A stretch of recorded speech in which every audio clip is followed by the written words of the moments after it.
Hi, my name is Jonathan Hicks, and this evening I'm joined by Steve. And we've just finished playing Silver and Gold, which is a little, not quite a roll and write, but you're just writing effectively on cards here, depending on what comes out of this mystery deck here. You're a pirate, sort of, and you're attempting to bury treasure on various different islands.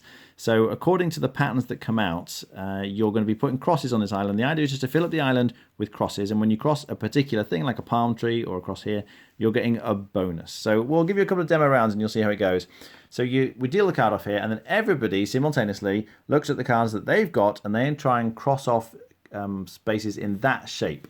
So Steve looks at his crosses, his cards, and he crosses off that. You can rotate them, you can mirror them, it's fine.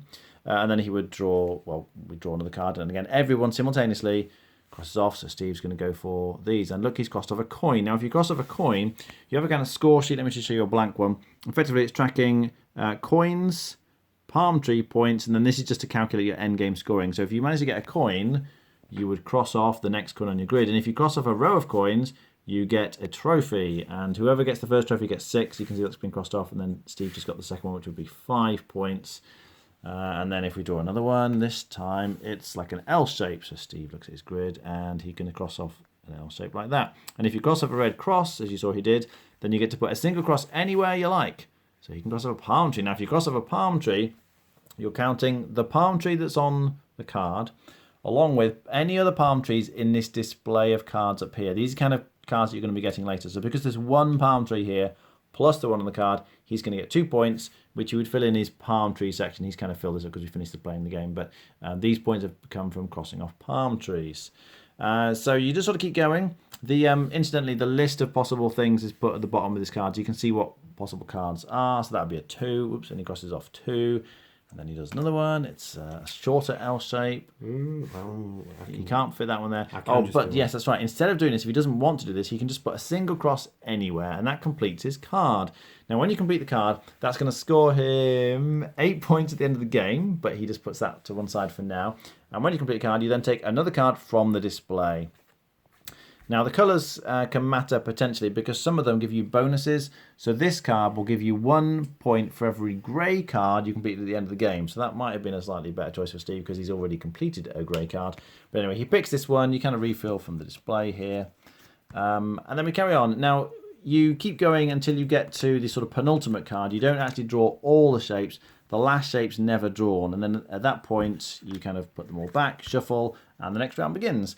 You play the game over 4 rounds, and I say you count up points that you got from like the coins. Each coin's worth a point, plus the trophy points, plus the palm tree points, the points at the top left of all the cards you completed, and the bonus points. These are the ones like at the top here for different colours. And most points wins. What do we think? It's nice. It's weird. It's weird to kind of write on the game pieces themselves, I suppose. Like, you know, the cards in a deck of cards, and you're writing on the ones you get.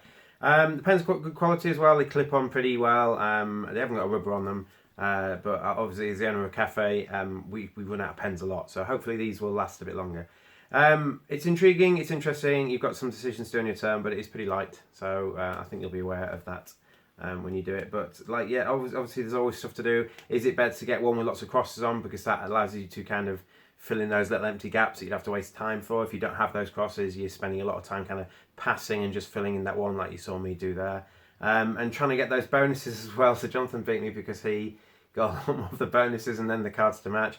I had like 4 purple cards. I was waiting for a card to come out that gave me a purple bonus, and it never did. So yeah, it behests to a bit of the luck of the draw, I suppose. But yeah, it's pretty light. It takes, I don't know, less than 10 minutes. Rating? 6. Okay. I really liked it. I mean, it is light, but there's enough to think about. It's placed really well, I think, like because it's simultaneous. Even with more people, you draw the card, and everyone just simultaneously draws on their own little grid. There's a little bit of paying attention to what other people are doing because if they're collecting purple cards, you want to make sure they don't get the card with the purple bonus on. I did that a couple of times playing with Steve. I stole the one that he needed. So that's nice. But I found it really interesting playing, like thinking about what Tetris pieces, if you like, have come out already, which ones are still to come out, how can I leave the right spaces on my grid to maximise the use, kind of hedging your bets. So I really enjoyed the thought processes, but it's just so quick and it's very satisfying. Something about putting all the crosses on the thing, getting the little bonuses, moving on, taking the next cards. I just really enjoyed it. For how quick and simple and light this game is for a filler like this, it doesn't get much better than that for me. I'd be on an 8 out of 10. I thought it was really, really good.